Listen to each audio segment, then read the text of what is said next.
up, go for a swim, feel free. Oh my God.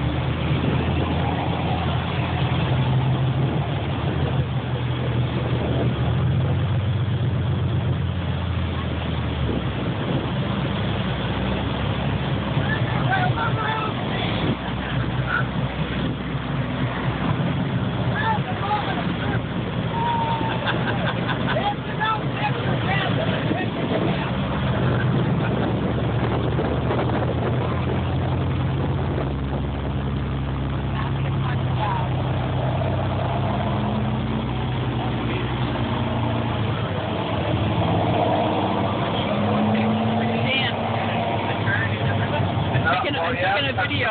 Here and because of the pressure of the tide. Look at that. Black tide. Oh my God. At black tide, there's no current here. Like I say, it's completely flat. When I left this morning, it's just like a bathtub here. So that only lasts for 2 minutes. Now at high tide, you see this rock here? It's covered in water. Instead of the water rushing out of here, it's rushing in. Does it look like that's the same in the opposite direction? Oh yeah, the whirlpools are over on that side at high tide.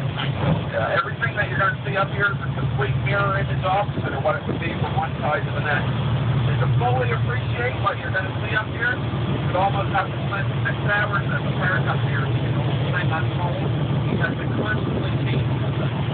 So I'm going to get everyone to sit down and we're going to start back here. I got a big whirlpool. That's why I tell everybody it's my first day on the job. Just bear with me.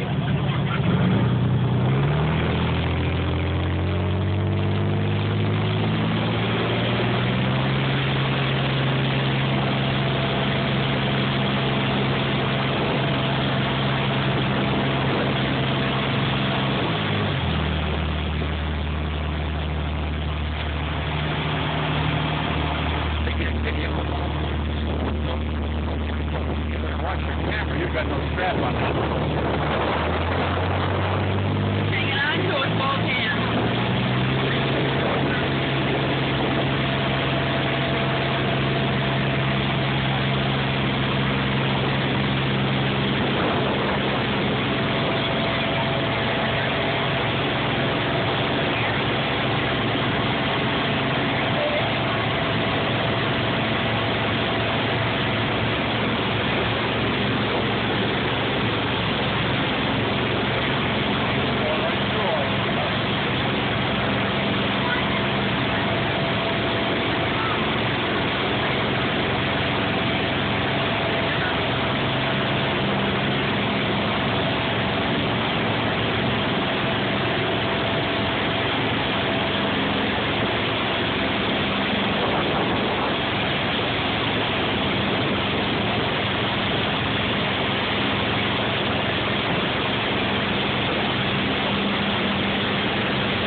Going out to breathe. Going out to the strip down.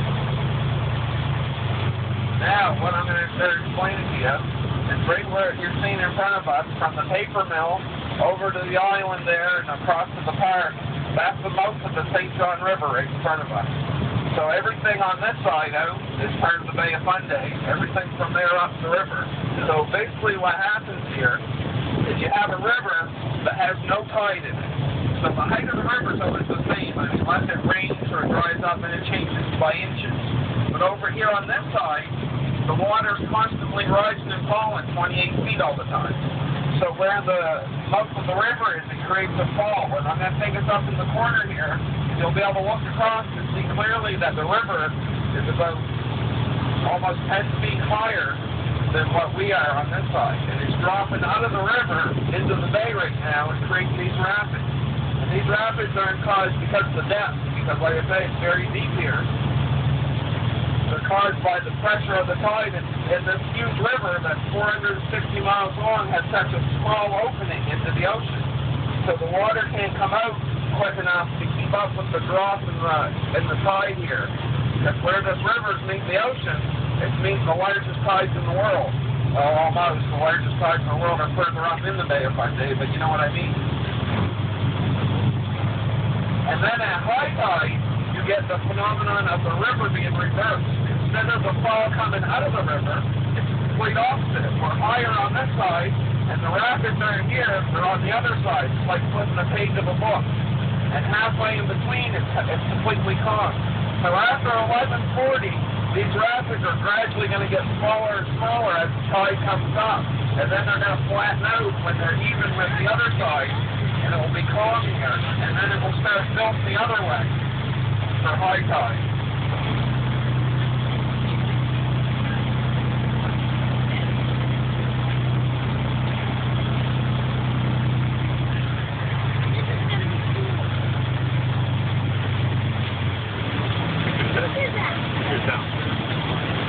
Hey, another example, you see our dock in there. One boat's on the beach right now because it's low tide. Later on it will float.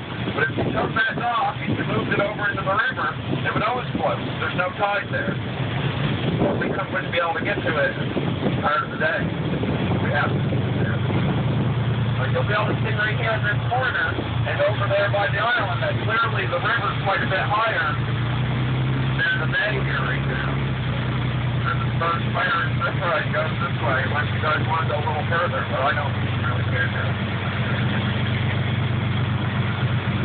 Even the jet propulsion, I don't think it would help me right there, right now.